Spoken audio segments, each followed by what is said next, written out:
Hello friends, D A family ബ്ലോഗിൻ്റെ പുതിയൊരു വീഡിയോയിലേക്ക് എല്ലാവർക്കും സ്വാഗതം. അപ്പോൾ ഇന്നലെ ഗ്യാസ് കഴിഞ്ഞിട്ടോ. അപ്പോൾ ഇന്ന് രാവിലെ തന്നെ 8-ൻ്റെ പണിയോടെയാണ് ഞാൻ അടുക്കളയ്ക്ക് എത്തിയിട്ടുള്ളത്. ഗ്യാസ് കഴിഞ്ഞതുകൊണ്ട് തന്നെ നമുക്ക് രണ്ടടുപ്പിലൊന്ന് തീ പിടിപ്പിക്കണം കേട്ടോ. ഇത് ഞാൻ സാധാരണ കത്തിക്കാറില്ല.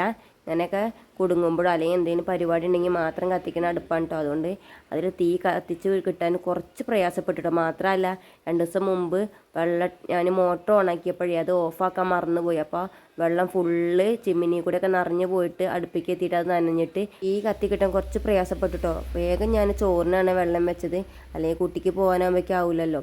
പിന്നെ ഞാൻ രാവിലെ ചപ്പാത്തിയാണ് ഉണ്ടാക്കുന്നത്. ചപ്പാത്തിയും കിഴങ്ങ് കറിയാണ്. അപ്പോൾ അതിക്കുള്ള കിഴങ്ങ് ഉണ്ടാക്കുകയാണ്. അപ്പോൾ കുമ്പിടാൻ വഴിയിലിട്ട് തലവേദനിച്ചിട്ട് 2-3 ദിവസമായിട്ട് ഇവിടെ എല്ലാവർക്കും ജലദോഷവും പനിയൊക്കെയാണ്. അപ്പോൾ അതിൻ്റെ ഒരു പ്രയാസം കൂടി ഉണ്ട് കേട്ടോ. നമ്മൾ ഈ വിറകടുപ്പിൽ ഉണ്ടാക്കുമ്പോഴേ ഒന്ന് കഴിയുമ്പോഴേക്കും ഒന്നിങ്ങനെ റെഡിയാക്കി വെക്കണം കേട്ടോ. അല്ലെങ്കിൽ പിന്നെ തീ കെട്ട വീണ്ടും അത് പിടിപ്പിക്കണ്ടേ. അതുകൊണ്ട് അതിങ്ങനെ റെഡിയാക്കി വെക്കണേ. അതിൻ്റെ ഇടയ്ക്ക് നമ്മളെ ചോറിനുള്ള വെള്ളം തിളച്ചിട്ടുണ്ട്. അപ്പോൾ അരി കഴുകിയിടാണ് കേട്ടോ. ഞാനിവിടെ ചൂടുവെള്ളത്തിൽ കഴുകിയിട്ടാണ് അരി ഇടാറ്. എങ്ങനെ എല്ലാവരും ചെയ്യാറെന്ന് എനിക്കറിയില്ല. ഇവിടെ ഞങ്ങൾ അങ്ങനെ ചെയ്യാറ് കേട്ടോ. അരിട്ട് കഴിഞ്ഞിട്ടാണ് പിന്നെ ചപ്പാത്തിക്കുള്ള വെള്ളമൊക്കെ വെച്ചത്. ഞാൻ ഇവിടെ മാവ് വാട്ടിയിട്ടാണ് ഉണ്ടാക്കാറ്. നമ്മൾ വെള്ളം എത്ര എടുക്കണോ അതിനനുസരിച്ച് പൊടി ഇടുക.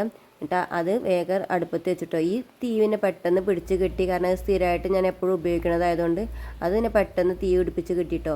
അപ്പോൾ അത് വെള്ളം തിളച്ചോന്ന് ഇങ്ങനെ നോക്കുകയാണെ. അപ്പോൾ അതിക്കുള്ള പൊടിയും കൂടി ഇട്ടോ. കുറച്ചും കൂടി പൊടി വേണമെന്ന് തോന്നിയപ്പോൾ അതും കൂടി ഇടുക കേട്ടോ. ചപ്പാത്തിക്കുള്ള മാവ് റെഡിയായി കഴിഞ്ഞപ്പോഴേക്കും വേഗം നമ്മൾ കറിക്കുള്ള നേരത്തെ അരിഞ്ഞ് വെച്ചെന്നില്ല, അത് വേഗം അടുപ്പത്ത് വെച്ചിട്ടോ. കാരണം ഇങ്ങനെ തീ കത്തുമ്പോൾ പിന്നെ നമുക്ക് ആ തീയൊക്കെ കെടുത്താനും തോന്നില്ല.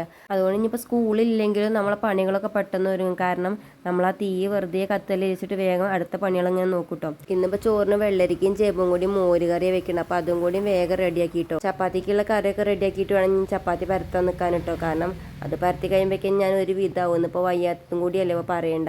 രാവിലെയൊക്കെ നല്ല കാലാവസ്ഥ, പിന്നെ അങ്ങോട്ട് നല്ല മഴ കിട്ടുന്നു. ഫുള്ള് മഴ തന്നെയാണ്. പക്ഷെ അതെനിക്ക് വീഡിയോ എടുക്കാൻ പറ്റിയില്ലെന്ന്. ഫുള്ള് ഞാൻ പറഞ്ഞില്ലേ, ഫുള്ള് തിരക്കാണ്. ദേവിടുന്ന് 9 മണിയാകുമ്പോഴേക്ക് പോകണം. അപ്പോഴേക്കും എല്ലാം നാവും വേണ്ടേ. അപ്പം ഞാൻ മഴേൻ്റെ സീൻ എടുക്കാൻ മറന്നു പോയിട്ടോ. ചപ്പാത്തിക്കുള്ള കറിയായപ്പോൾ ഞാൻ വേഗം ചായക്കുള്ള വെള്ളം വെച്ചിട്ടോ. എന്നാൽ അതവിടെ കിടന്ന് ചൂടായിക്കോളുമല്ലോ. എന്നിട്ട് വേഗം ചപ്പാത്തി പരത്താൻ നിന്നിട്ടോ. ഇന്ന് ചപ്പാത്തിക്ക് മാവ് കുഴച്ചപ്പോൾ ഒരു കുഴപ്പമുണ്ടായില്ല കേട്ടോ. അല്ലെങ്കിൽ വെള്ളം കൂടും, അല്ലെങ്കിൽ വെള്ളം കുറയും, എന്തെങ്കിലും ഒന്ന് സംഭവിക്കാറുണ്ട്. ഇന്ന് എന്തോ ഭാഗ്യത്തിന് ഒരു വിധം ശരിയായി വന്നിട്ടുണ്ട്. അതുകൊണ്ട് പരത്താൻ നല്ല സുഖമാണ്. വെള്ളം കൂടിക്കഴിഞ്ഞാൽ നമുക്ക് പരത്താൻ ഭയങ്കര ബുദ്ധിമുട്ടാണ്. അതിലിങ്ങനെ ഒട്ടിപ്പിടിക്കും. വെള്ളം കുറവാണെങ്കിൽ അപ്പോഴും ബുദ്ധിമുട്ട് തന്നെയാണ്. അപ്പോൾ ചപ്പാത്തി പരത്താൻ കഴിയില്ല കേട്ടോ. ഭയങ്കര ഗതികേടാണ് ചപ്പാത്തി പരത്താൻ. അപ്പോൾ ഇതിനിടയ്ക്ക് കുട്ടികളൊക്കെ എണീറ്റിട്ടുണ്ട് കേട്ടോ. ഏട്ടൻ്റെ ഫോൺ ഞാൻ ചാർജ് ചെയ്യാൻ കൊണ്ടുവച്ചെന്നു. അത് ഏട്ടൻ കണ്ടിട്ടില്ല. അപ്പോൾ ഏട്ടനോട് ഇങ്ങനെ ചോദിക്കുക ഇതിൻ്റെ ഫോൺ കണ്ടെന്ന്. അപ്പോൾ ആനിമോൾ അതിങ്ങനെ ചോദിച്ചുകൊണ്ട് എടുക്കട്ടോ. ആരെങ്കിലും എന്തെങ്കിലും പറഞ്ഞാൽ അത് അല്ല എക്കോ മാതിരി ഇങ്ങനെ പറയാൻ ഭയങ്കര ഉഷാറാണ്. ഞാനിവിടെ ചപ്പാത്തി പരത്തുന്നുണ്ട്. അപ്പോൾ അവൾക്കും വേണം കേട്ടോ. ചപ്പാത്തി ആയാൽ പിന്നെ പറയണ്ട, അവൾക്ക് എന്തായാലും അതിൻ്റെ ചെറിയൊരു പീസ് വേണം. ഇനി അത് എവിടെയെങ്കിലും കൊണ്ട് ഒട്ടിച്ചേക്കിട്ടോ. അതും എനിക്ക് തന്നെ ഒരു പണി. അപ്പോൾ അത് കിട്ടിയ സന്തോഷത്തിൽ ഇങ്ങനെ പോവുകയാണ്. ഞാൻ ചപ്പാത്തി ഇങ്ങനെ പരത്തി വന്നപ്പോഴാട്ടോ ഏട്ടൻ വന്നത്. ഞാൻ ചുട്ടോളാം, ഈ പൊയ്ക്കോന്നൊക്കെ പറഞ്ഞാണ്ട്. ഏട്ടൻ അങ്ങനെ കേട്ടോ. ഞാൻ എന്ത് ചെയ്യുകയാണെങ്കിലും എൻ്റെ കൂടെ സഹായിക്കാനുണ്ടാവും. എനിക്ക് വയ്യെങ്കിലും വയ്യാത്തപ്പോഴൊക്കെ അങ്ങനെ തന്നെ കേട്ടോ. ചപ്പാത്തി ചുടൽ ഏട്ടനെ ഏറ്റെടുത്തപ്പോൾ ഞാൻ വേഗം ബാക്കിയുള്ള കാര്യങ്ങളൊക്കെ റെഡിയാക്കാൻ പോയിട്ടോ.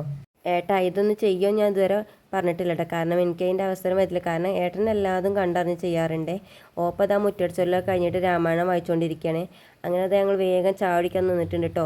മക്കളും ഏട്ടൻ്റെ കുളിയൊക്കെ കഴിഞ്ഞിട്ടുണ്ട്. ഞാൻ കുളിച്ചിട്ടില്ലേ, തീരെ വയ്യ. പക്ഷേ ഞാൻ കുളിക്കും കേട്ടോ, കുറച്ച് കഴിഞ്ഞിട്ടെന്ന് മാത്രം. കാരണം എന്താ വെച്ചാൽ എനിക്ക് എത്ര വയ്യെങ്കിലും കുളിച്ച് കഴിഞ്ഞാൽ ഒരു സമാധാനം. കുളിച്ച് കഴിഞ്ഞാൽ നമുക്ക് ഒരു ഉഷാറാണ് കേട്ടോ.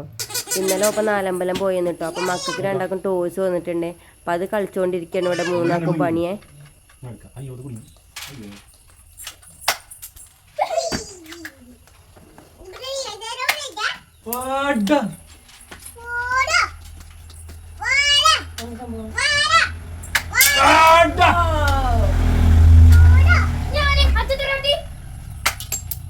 മൊബൈലിൽ അടിച്ചോട്ടോ.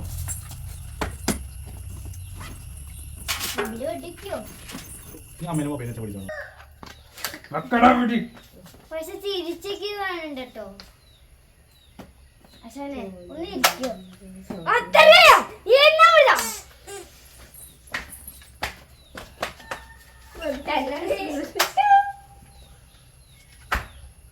ഒന്നുകൂടി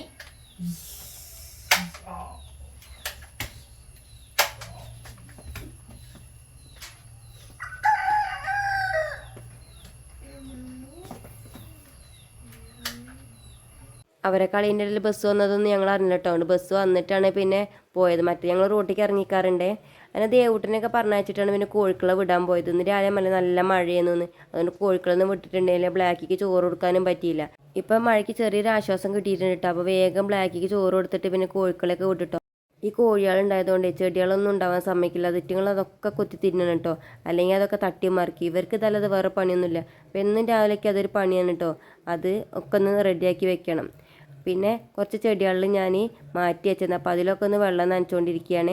പിന്നെ അതിനിടയ്ക്ക് കുറേ പുല്ലുകളൊക്കെ ഉണ്ടായിട്ടുണ്ട്. ഈ മഴ ഉണ്ടാകുമ്പോൾ പുറത്തേക്ക് ഇറങ്ങാൻ വയ്യല്ലോ. അപ്പോൾ ചിലതിലൊക്കെ പുല്ല് വന്നിട്ടുണ്ട്. അപ്പോൾ അതൊക്കെ ഒന്ന് റെഡിയാക്കി വെക്കുകയാണ് കേട്ടോ.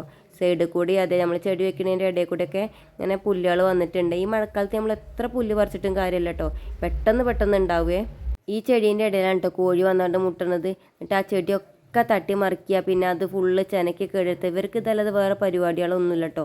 നോക്കിയപ്പോൾ ഇഷ്ടം പോലെ പുല്ലുണ്ട്. എത്ര പെട്ടെന്ന് അത് വരുന്നത് അറിയോ. എന്നും പറിക്കേണ്ട സ്ഥിതിയായിട്ടുണ്ട്. അതൊക്കെ കഴിഞ്ഞ് വേഗം കുളിക്കാൻ പോയിട്ടോ. എന്നും ഞാൻ ഏട്ടൻ പോണതിന് മുന്നേ ഏട്ടൻ ഇങ്ങനെ കൊത്താൻ ചെല്ലും കേട്ടോ. അപ്പോൾ ഇന്നിക്ക് വയ്യാത്തതുകൊണ്ട് ഞാൻ അതിനൊന്നും നിന്നിട്ടില്ല. അപ്പോൾ എന്താപ്പം ഇന്ന് പറ്റിയതെന്നൊക്കെ പറഞ്ഞാണ്ട് ഇന്നെ ഓരോന്നും ഇങ്ങനെ പറഞ്ഞ് മൂപ്പിക്കാൻ നിൽക്കുകയാണ് കേട്ടോ. അങ്ങനെ രാവിലത്തെ ഒരുവിധ യുദ്ധമൊക്കെ കഴിഞ്ഞതാ ഏട്ടൻ പോകാൻ നിൽക്കട്ടെ. അപ്പോൾ ആനിമോളെ ഏട്ടനോട് എന്തോ പറഞ്ഞ് തെറ്റിയിട്ടുണ്ട്. നുമ്മ കൊടുക്കാനും ചെന്നിട്ടില്ല. ഒരു മൂലയ്ക്ക് പോയി നിൽക്കുകയാണ്. എന്താണെന്നാവോ സംഭവം. അല്ലെങ്കിൽ അവൾ ഏത് നേരം അച്ഛൻ്റെ കുട്ടിയാണ്. അച്ഛനോട് ഓരോ കാര്യങ്ങളും പറയട്ടോ. ഇന്നിപ്പോൾ അച്ഛൻ പോയപ്പോൾ അച്ഛൻ്റെ അടുത്തേക്ക് തന്നെ ചെന്നിട്ടില്ല. എന്താ കാര്യം എന്നറിയില്ല. അങ്ങനെ ഏട്ടൻ പോയിട്ടോ. ബാക്കിയുള്ള കാര്യങ്ങളൊക്കെ നോക്കിയാൽ ചോറും കറിയായിട്ടുള്ള ഇനി ഉപ്പേരിയും കൂടി വെക്കാനുണ്ട്. ഇന്നിപ്പോൾ ഫുള്ള് അടുപ്പത്ത് തന്നെയാണ് കേട്ടോ. ഇന്നാണ് ശരിക്കും ഗ്യാസ് വരേണ്ടത്. ആ ഒരു വിശ്വാസത്തിൽ ഞാൻ നിൽക്കട്ടെ. എന്തെങ്കിലും വരും എന്നുള്ളത്. എന്തായാലും എൻ്റെ ഭാഗത്ത് തന്നെയാണ് തെറ്റുണ്ടായത്. ഞാനത് നിറയ്ക്കാൻ വിട്ടു പോയതാണ്. 2 കുറ്റി ഉണ്ട്. എന്നിട്ടാണ് ഇപ്പോൾ ഈ ഒരു അവസ്ഥയ്ക്ക് ഉണ്ടായത് കേട്ടോ. അങ്ങനെ അടുക്കളയത്തെ പാത്രം കഴുകലും ബാക്കിയുള്ള കാര്യങ്ങളൊക്കെ കഴിഞ്ഞിട്ടുണ്ട്. പനി കുറച്ച് കുറവുണ്ടെങ്കിലും കഫക്കെട്ട് കുറഞ്ഞിട്ടില്ല കേട്ടോ. അപ്പോൾ ഒന്ന് ആവി പിടിക്കണം. ആവി പിടിക്കാൻ നോക്കിയപ്പോഴാണ് നിറയെ മാറാല കണ്ടത്. ഈ മഴക്കാലം കൂടി ആയപ്പോഴേ മാറാല കുറച്ച് കൂടിയിട്ടുണ്ട്. ദിവസം തട്ടേണ്ട അവസ്ഥയായിട്ടുണ്ട് കേട്ടോ. അപ്പോൾ വയ്യായികൊന്നും നോക്കിയിട്ടില്ല. വേഗം മാറാല തട്ടാൻ നിന്ന് കേട്ടോ. കാരണം എന്താ വെച്ചാൽ ഈ വീട്ടിൽ മാറാല കൂടി നിൽക്കുന്നത് തീരെ ഇഷ്ടമല്ല. അപ്പോൾ അതൊക്കെ തട്ടിയിട്ട് വേണമെങ്കിൽ വേഗം അടിച്ചൊരു തുടയ്ക്കാൻ കേട്ടോ. അപ്പോൾ ഇന്നത്തെ ഈ കുഞ്ഞു വിശേഷങ്ങൾ ഇത്രയേ ഉള്ളൂ. മറ്റൊരു വീഡിയോയിൽ കാണുന്നവരെല്ലാവർക്കും tata bye bye, see U.